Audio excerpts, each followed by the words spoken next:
Alléluia. Euh, j'aimerais premièrement apprécier notre chorale qui devient de plus en plus forte, n'est-ce pas? J'aimerais vraiment remercier Dieu et vous remercier aussi pour être présent. Donc, ce n'est pas, je suis pas en train de m'amuser, c'est la vérité. Vous devenez de plus en plus fort et, et cela me rappelle Gédéon. Euh, nous allons continuer avec l'histoire de Gédéon. Euh, en Genèse chapitre 7, l'Ancien a déjà lu du verset 15 au verset 18. Euh, alors, nous pouvons continuer à partir de là, mais est-ce que vous pouvez imaginer les les 300 soldats qui suivaient Gédéon et Gédéon leur dit, venez, suivez-moi. Et il leur dit, OK, quel est le motif? Contre qui nous nous battons? Il dit, nous allons aller nous battre contre 135 000 soldats, qui sont plus de 100 fois le nombre que nous sommes. Et il leur demande, alors, quel est, euh, quel est ton plan? Quel est le plan de combat? Euh, la raison pour laquelle nous partons, c'est que Dieu nous a dit de partir. Alors, nous allons aller autour du camp. Euh, et, et nous avons entendu un soldat qui parlait de son rêve. Il voyait donc des soldats qui venaient du ciel. Donc c'est pour ça que nous partons. Est-ce que vous serez avec Gideon dans ce genre de concept, dans ce genre de situation où vous allez retourner? Alors quel est le plan? Alors comment est-ce que nous allons combattre? Nous allons prendre, quelles sont les trois choses là qu'ils vont prendre? Ils vont prendre une jarre, des jarres vides avec des lampes torches et quoi d'autre? Et des trompettes. Est-ce qu'ils vont prendre des armes, des flèches, des épées? Non. Euh, des trompettes, ensuite une jarre et ensuite une torche. Qui veut aller? Qui veut aller? Et ce Gédéon a une réputation d'être un faible, n'est-ce pas? Et il leur dit, voilà le plan. Prenez ces trois choses et Et même si nous avons peu de gens, divisons-nous en trois groupes. Divisons-nous en trois groupes. Et, et il leur dit, Gideon dit, regardez-moi et faites ce que je fais. Et regardez-moi et faites comme moi. Et donc, quand j'aurai, donc, dans le camp, faites comme je ferai. Alors, qui sera avec moi? Qui va être avec Gideon? N'est-ce pas une sorte de mission suicide? C'est vraiment inimaginable. C'est, c'est quelque chose de fou. Et il leur dit, voilà ce que Dieu m'a dit de faire. Est-ce que vous avez déjà imaginé ce que l'apôtre Paul a dit? Soyez comme moi, soyez mes imitateurs. Qu'est-ce que tu vas dire si je te dis, sois comme moi, fais ce que je fais, sois comme moi. Vous êtes déjà en train de rire, n'est-ce pas? Vous allez vous dire dans votre cœur possiblement, ah, ce pasteur-là, vraiment, il commence à se prendre la tête, hein, il commence à devenir, avoir une grosse tête. Mais ce que l'apôtre Paul dit, en fait, c'est pas qu'il était en train d'être arrogant, mais il leur disait, je, je fais tout pour être comme Jésus. Alors, soyez comme moi veut dire, pas moi en tant qu'exemple, mais suivez-moi dans la marche avec Jésus, dans la marche avec Christ. Gédéon, lorsqu'il leur disait, faites comme moi, il ne leur disait pas, il n'essayait pas de se glorifier ou bien d'être arrogant. C'est parce que il fait ce que Dieu lui dit de faire. Et il sait que lui-même, il ne veut pas faire ça. Mais il a appris une vie d'obéissance. Et je crois fermement que c'est là le secret de la victoire. Le titre de notre thème aujourd'hui, c'est la victoire, n'est-ce pas? Et, et si nous voulons avoir la victoire, il y a beaucoup que nous pouvons apprendre de cette petite partie de l'histoire, de cette histoire. Il y a beaucoup que nous pouvons apprendre. Si nous voulons être victorieux dans notre vie, et que nous prions pour la victoire nous prions pour la victoire de Dieu dans notre Église. Et à chaque fois, nous luttons en nous-mêmes. Nous luttons en nous-mêmes. Et cette guerre-là, c'est à l'intérieur de nous-mêmes, entre le bien et le mal.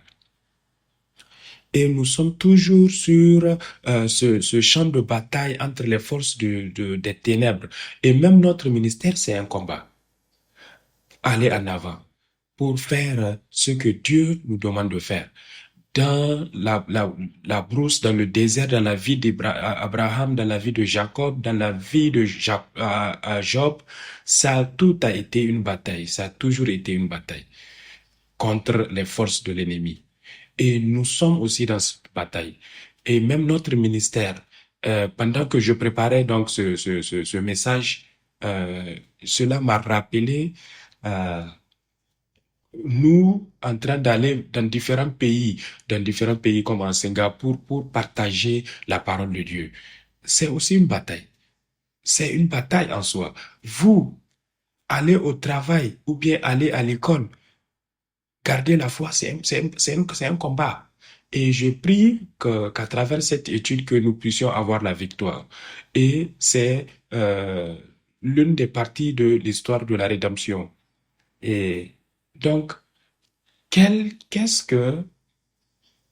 qui a donné de la force à Gédéon? C'est ce rêve. Et quel était le point focal de ce rêve? Hein? Ils ont vu donc du pain qui tombait et qui roulait dans le camp, et il a fait tomber les tentes. Donc les tentes ici, en fait, les tentes réfèrent aux armées, n'est-ce pas, des Madians. Alors, ce que nous apprenons, c'est que l'interprétation de ce rêve, c'est que, vous savez, c'était ces deux soldats qui parlaient. Donc, il y a un qui a eu le rêve, et l'autre gars disait certainement ça doit être Gédéon. Alors, quel genre d'interprétation est-ce? Hein? Comment est-ce que tu sais que c'est Gédéon? Personne n'a dit à qui que ce soit que Gédéon était une sorte de pain. Alors, quelque chose lui a dit, et certainement c'est Dieu qui a mis cela dans sa bouche, n'est-ce pas? Et dans la Bible, à travers la Bible, nous voyons quoi le pain représente. Allons dans Jean chapitre 6. Jean chapitre 6. Jésus dit, je suis le pain de vie, je suis descendu du ciel. Quiconque accepte ce pain vivra à jamais. Et ce pain que je lui donnerai pour la vie est pour la vie. Jésus est le pain qui est descendu du ciel dans ce monde. Et ils ont aussi interprété cela comme ce pain comme étant Gédéon. Gédéon,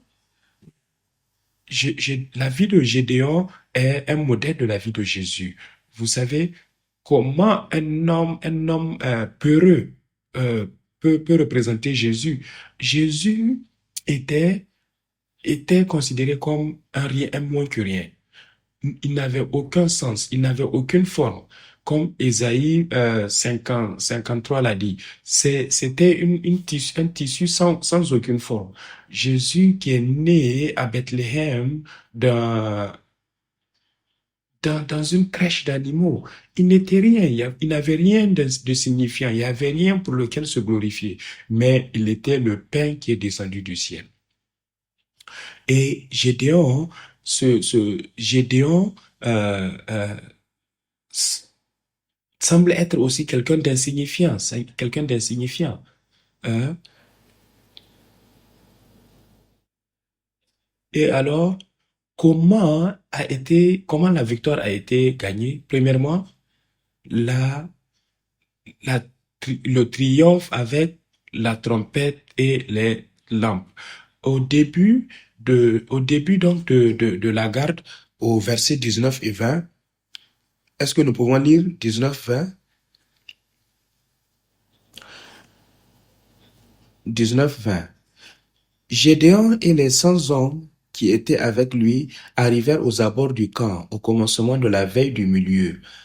comme on venait de placer les gardes. Ils sonnèrent de la trompette et brisèrent les cruches qu'ils avaient à la main. Alors, quel est le plan? Leur excuse est que leur excuse, en fait, leur excuse, c'est que ils veulent aller dans la nuit. Donc, la garde de nuit, c'est vers minuit, n'est-ce pas? Entre 22 heures et minuit. Ils savent que les soldats sont fatigués et ils vont s'endormir. Alors, comment allez-vous attaquer si c'était vous? Hein?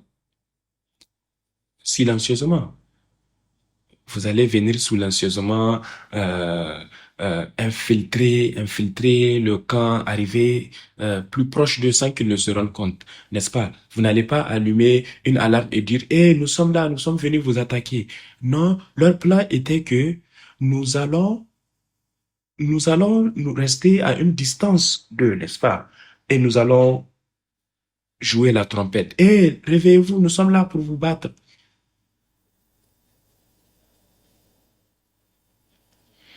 Alors, ils ont sonné la trompette et ils ont aussi cassé les cruches qu'ils avaient, les jarres, et ils ont allumé la lumière. Alors, vous êtes en train de vouloir euh, combattre ce gars. Le monsieur est endormi.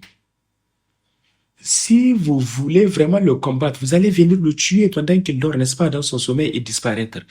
Alors, il va jamais savoir que c'est vous. Mais c'est comme si ils ont allumé la lumière et dit, hey, je suis là pour te battre, pour te combattre. Et, et ils ont oublié quelque chose. Où sont les épées, n'est-ce pas? Alors, nous pouvons voir ici que dans, selon la logique humaine, ça c'est quelque chose qui n'a pas de sens. C'est quelque chose qui n'a pas de sens, qui n'a pas de sens selon la logique humaine. C'est c'est une comment, n'est-ce pas, Dieu. C'est une comment Dieu qui peut faire cela et il le fait pour leur démontrer que c'est pas eux qui combattent, mais c'est lui. Alors, qu'est-ce qu'ils ont utilisé? Ils ont utilisé la trompette, ils ont utilisé les lampes et ils ont cassé les jarres. Qu'est-ce que les trompettes représentent? Les trompettes représentent, je vais vous dire ça à travers le verset, mais nous n'avons pas le temps de lire. Les trompettes dans la Bible représentent la parole de Dieu. Et à la fin, 1 Corinthiens chapitre 15, verset 50, 56 et 5, et la suivante nous dit, au son de la trompette, nous serons changés. Il parle donc du dernier jour où le Seigneur viendra à travers le son de la trompette. Nous allons être, ceux qui sont morts vont ressusciter et nous serons enlevés. Donc, c'est une parole qui donne la vie à nos corps mortels, à nos corps destructifs. Il va nous transformer en des êtres immortels. Et c'est cela la parole que nous devrons garder dans notre main droite. C'est, c'est au son de la trompette. Ça veut dire que tout est accompli, nous pouvons gagner la bataille. Alors, quelle est la première chose dont nous avons besoin? Pour avoir la victoire, nous avons besoin de la parole. Il nous faut la parole. Somme 15, verset 20 nous dit, c'est la parole. Somme 70, verset 15 nous dit que c'est la parole qui guérit. C'est la parole à travers la Bible qui nous donne la puissance. C'est la parole de Dieu qui nous donne la victoire, qui nous guérit. Exode chapitre 19, le verset 18 et 19. La présence de Dieu. Donc, la venue de la présence de Dieu a été une sorte d'alarme pour les gens, pour savoir au son de la trompette. Donc, il n'y a pas eu de, il y a pas eu de trompette au mont Sinaï. Mais lorsque Dieu, la présence de Dieu descendait, ils ont entendu des sons comme des sons de trompette. Versets 18 et 19 aussi. Exode 19, 18 et 19. Et le chapitre, le chapitre 20. Lévite, verset 25. Josué chapitre 6, versets 4 et 5. Ésaïe 35, verset 30. Vers, Ésaïe 51, verset 1. Matthieu 31, verset 1. Il dit, il a envoyé ses anges avec une grande trompette et ils se sont rassemblés avec leurs aigles.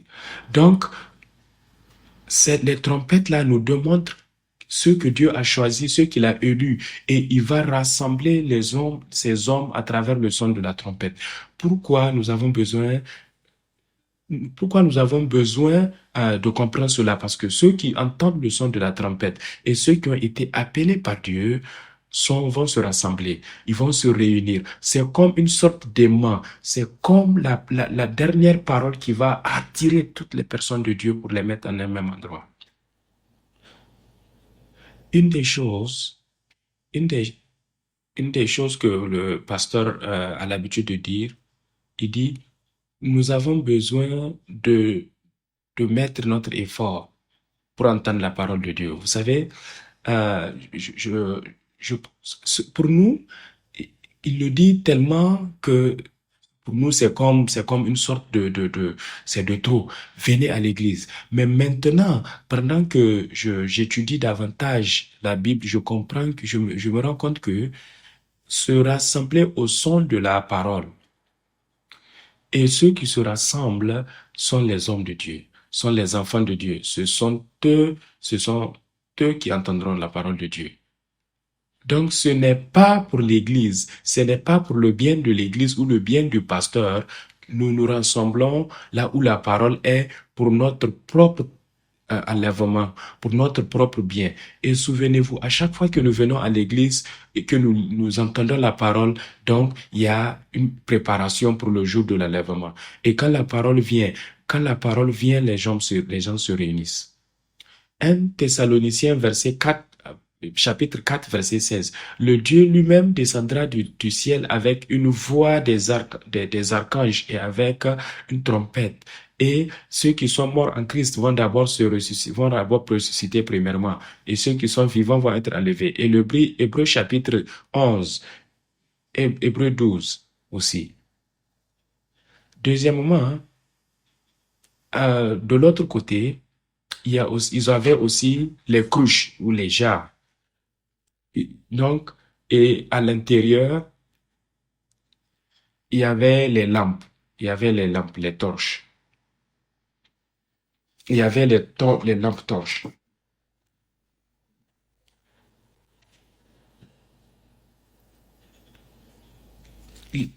Genèse chapitre 15.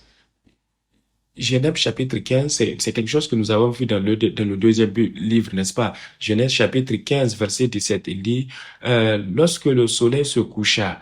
Donc là, c'est lorsque Dieu a donné à Ibrahim, a eu l'alliance, n'est-ce pas, avec Ibrahim. Et il faisait très nuit. Et pendant cette nuit, il y avait une fournaise de fumée. Donc, cela démontre quoi? Cela démontre dans Ésaïe, dans Ézéchiel, dans Révélation, cela nous démontre le trône de Dieu, n'est-ce pas? Alors, une fournaise fumante, ce n'est pas quelqu'un qui est en train de fumer une cigarette, n'est-ce pas? Non, non, non, non. Fournaise fumante, c'est-à-dire qu'il fait très chaud. Il y a une chaleur ardente. Elle est remplie de feu. Et une lampe torche qui traversa. Ésaïe 51, Ézéchiel chapitre 1 et Ézéchiel chapitre 12. La flamme ou bien la torche représente Dieu et sa gloire. Donc, dans la main droite, ils avaient donc la trompette, la parole, donc la proclamation de la parole de Dieu. Et dans l'autre main, ils avaient la gloire de la présence de Dieu. Waouh! Je disais au début que Comment pouvons-nous gagner la bataille avec ces trois choses? Mais maintenant que nous savons ce qu'ils signifient, je pense que ces deux choses sont ce dont nous avons besoin pour gagner toute bataille. La parole de Dieu et la présence de Dieu, la présence de Dieu dans notre vie. La présence glorieuse de Dieu. Alors, comment est-ce qu'ils ont pu révéler la glorieuse présence de Dieu? C'est à travers la prière. Cela nous représente. Nous sommes, nous sommes donc, est-ce que vous êtes une image ou bien un vase vide ou ce vase qui contient cette flamme? Est-ce que nous brûlons de l'intérieur? Une des personnes qui est venue, je vais vous montrer cela la semaine prochaine. Si j'oublie, s'il vous plaît, rappelez-moi. Je vais vous montrer cela lors des annonces. Je vais partager ce témoignage avec vous.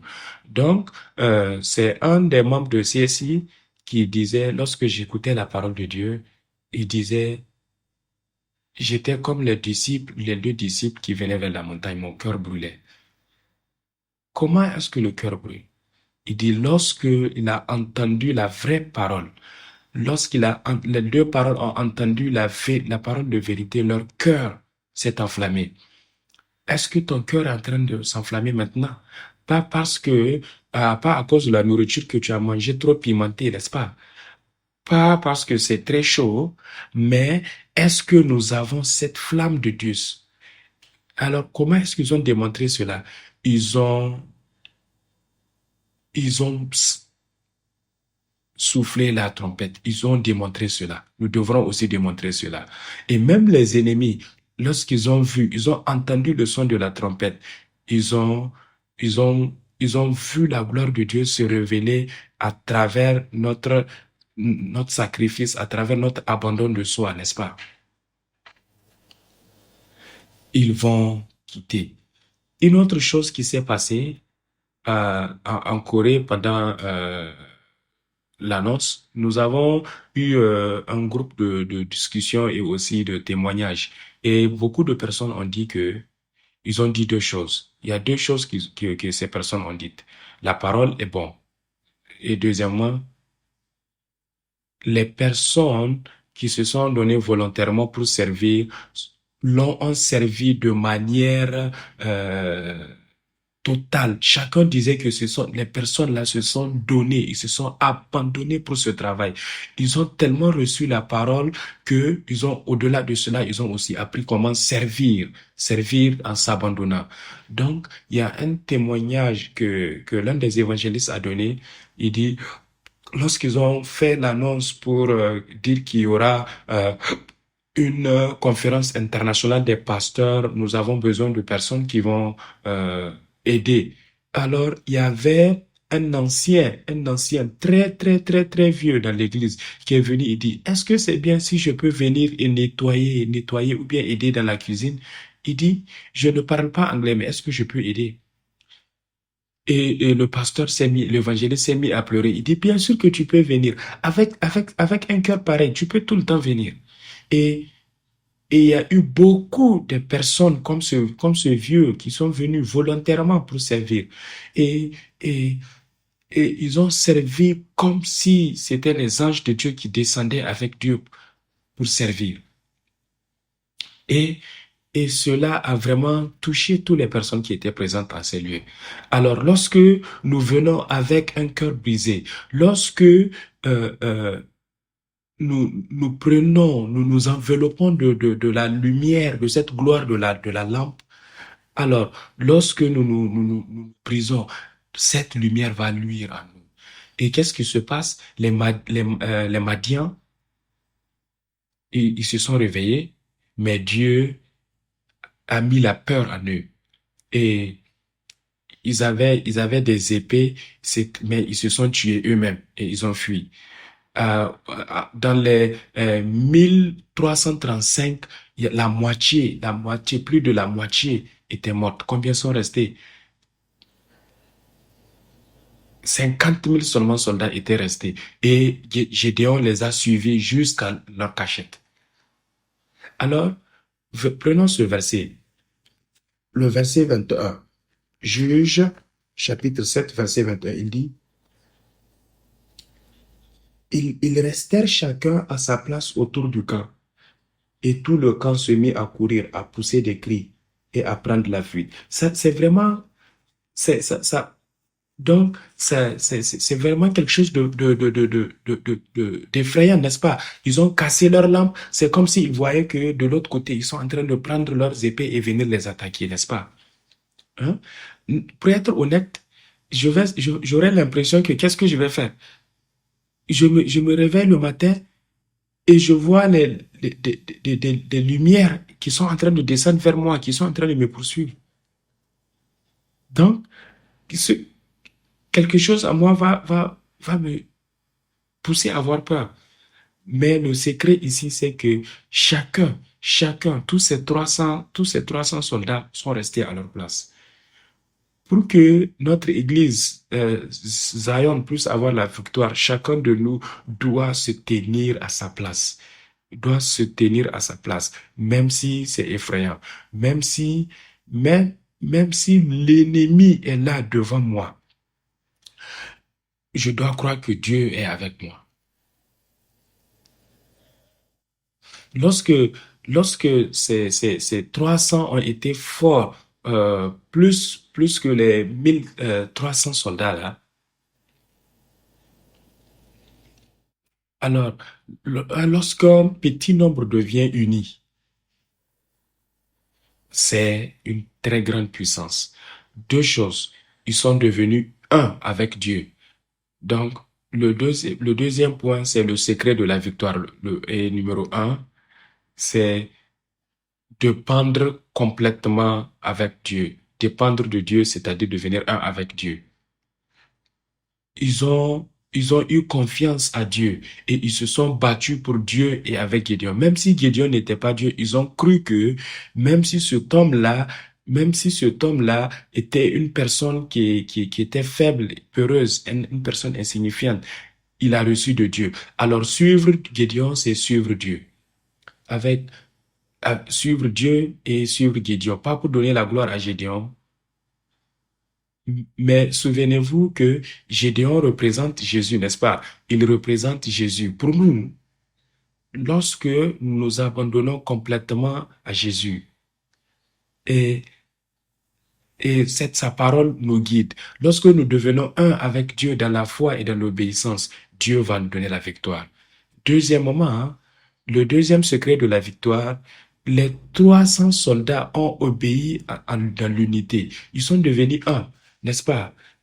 Comme je l'ai dit plus haut, chacun d'entre eux est resté à sa place.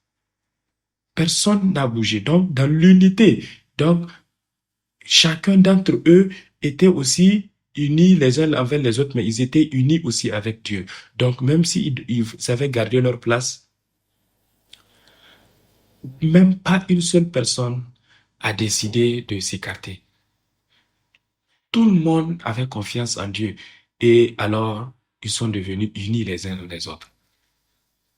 Et je crois que c'est ce que nous recherchons au courant de cette nouvelle année qui s'annonce, pendant que notre Église avance, pendant que notre Église est en train de croître pour avoir la victoire.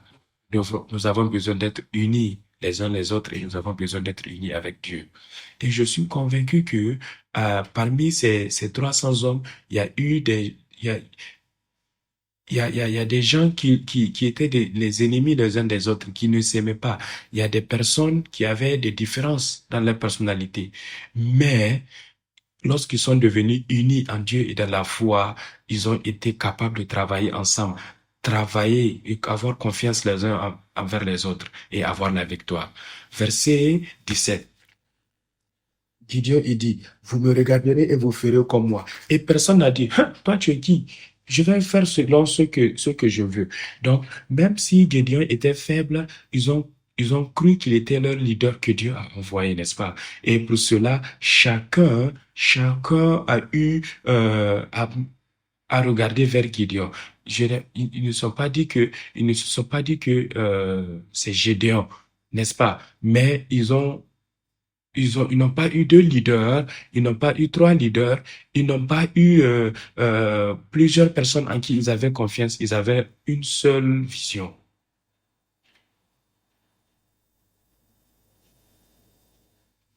Ils ont brisé les cruches. Alors, lorsque notre ego est brisé, c'est de la même manière que ces cruches sont brisées.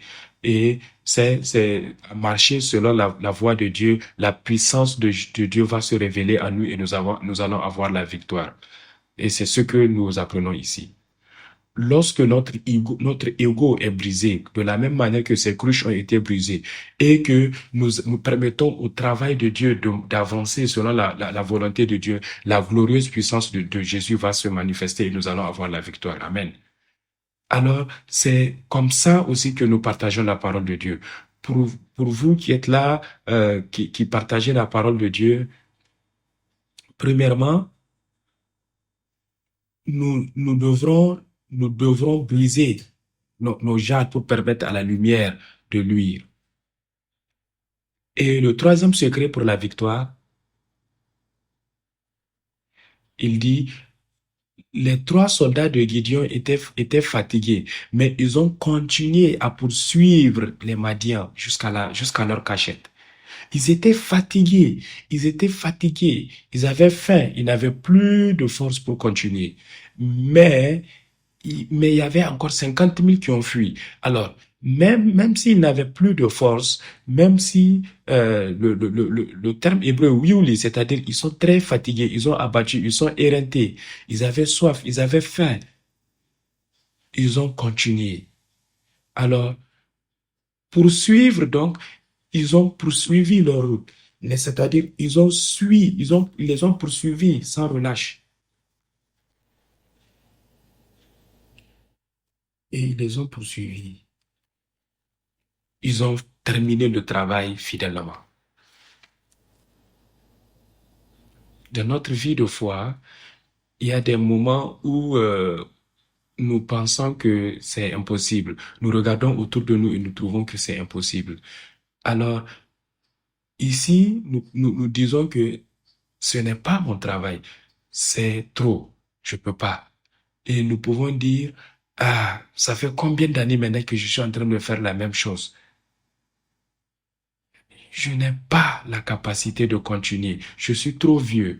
Je suis trop faible. Je suis trop malade. Je peux pas continuer. Je ne suis pas en train de vous forcer à faire quoi que ce soit.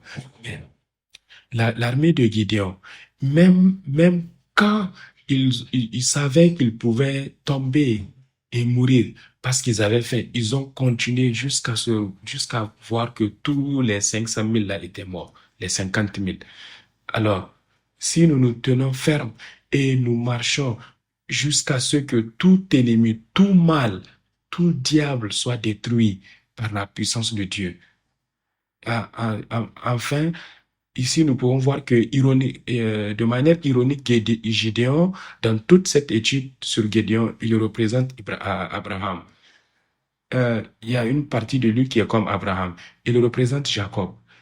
Il représente Moïse. Et aussi, il représente Jésus-Christ.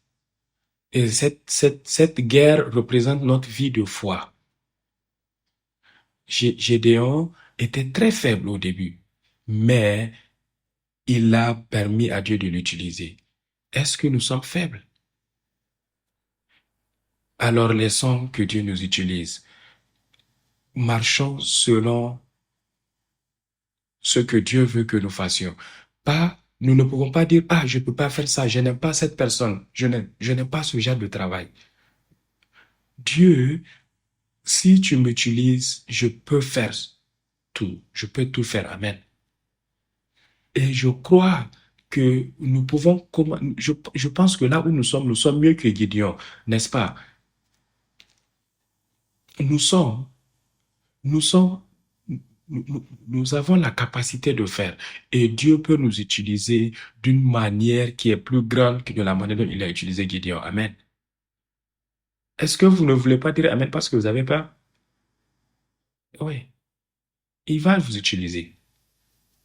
S'il vous plaît, N'ayez pas confiance en moi, mais ayez confiance en Dieu. Il va vous utiliser. Il va utiliser notre Église pour quelque chose de très grand. Amen.